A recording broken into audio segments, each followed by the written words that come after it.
1857 में जो उलमा ने पूरी ताकत लगा दी, पूरी ताकत झोंक दी अंग्रेजों के खिलाफ, तो उसमें कुछ मुखबिर जिन्होंने उलमा के खिलाफ जो है खबरें दी, कायदीन के खिलाफ खबरें दी, और नतीजा ये हुआ। और साथ ही साथ जब उलमा लड़ने के लिए मैदान में आए फौजों को लेकर के, तो उस वक्त कुछ लोगों ने गद्दारियां भी की। नतीजा ये हुआ कि जो प्लान था वो नाकाम हो गया।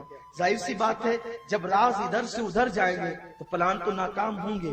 उसके बाद फिर ये हुआ कि अंग्रेजों ने चुन चुन कर उन उलमा को, जिन उलमा ने तहरीक आजादी में या अंग्रेजों के कदमों को तोड़ने में हिस्सा लिया था, उन लोगों को चुन चुन कर शहीद किया, जेल भेजा, फांसियां दी।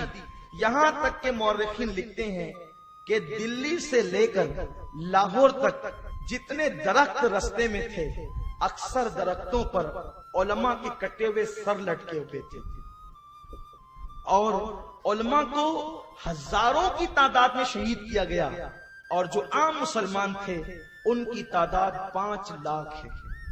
हिंदुस्तान में 5 लाख मुसलमानों को जंग आजादी की तहरीक या इनकलाब उसको कहते हैं, अंग्रेज गदर कहते हैं, इनकलाब की पादाश में, उसके जुर्म में 5 लाख मुसलमान शहीद हुए।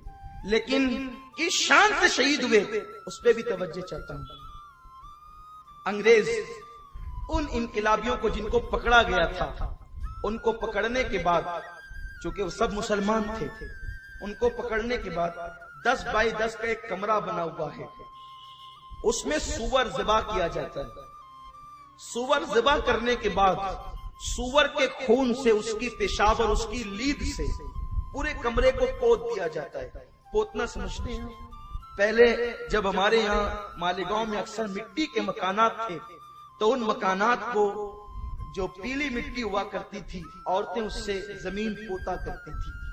तो सूअर के खून से, उसके पेशाब से और उसकी लीद से 10 बाई 10 के कमरे को लीप दिया जाता, पोत दिया जाता।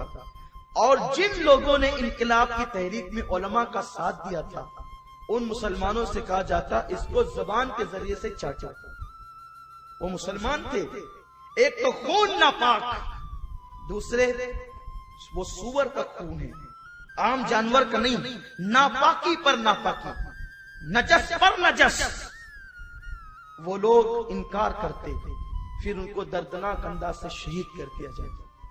कत्ल, इनकलाबियों को कत्ल करने का तरीका यह था कि उन मुसलमानों को जब सूअर ज़िबा किया जाता तो उसकी चमड़ी जैसे निकालते हैं, चमड़ी निकालने के बाद उसकी चमड़ी के अंदर सिल दिया जाता। इस दर्द यानी रूहानी तौर पर भी अजियत दी जाती, ईमान को भी मजरू करने की कोशिश की जाती।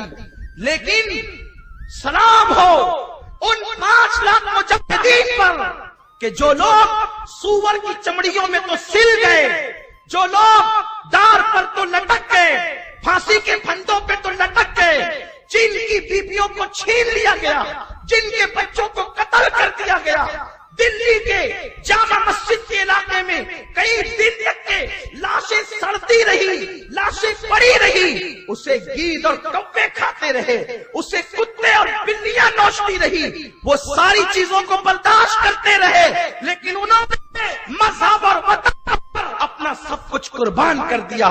आज ये महफिल इसी दर्द के साथ हमने सजाई है कि उन 5 लाख को और उन हजारों को जो आज याद नहीं किया जा रहा है, हम उन्हें याद करेंगे। अपने जवानों को उनकी कुर्बानी हम याद दिलाएंगे। हम वो नहीं है कि जो यूं ही अंग्रेजों के एजेंट को, अंग्रेजों के गुलामों को, अंग्रेजों के वजीफा को आजादी का हीरो बना के पेश करें। कैसे आजादी के हीरो वो लोग हो सकते हैं जो कभी जेल नहीं गए, जिन्हें कभी डंडे पड़े, जिनके हाथों में कभी हथकड़ियां नहीं आई, मसनदों पे बैठकर पीरी मुरीदी के ढोंग रचाते रहे, आज वो आजादी के हीरो हैं। सोचो उन मुसलमानों की रूहों पे क्या गुजरती होगी जिन्होंने जामे शहादत नोश किया, उनका नाम ही कहीं नहीं। जो सूलियों पे लटके उनका नाम ही कहीं नहीं, जिन्हें दरख्तों पे लटकाया गया उनके नाम ही कहीं नहीं, जिनके महलात को जब्त करके बेच दिया गया उनका नाम ही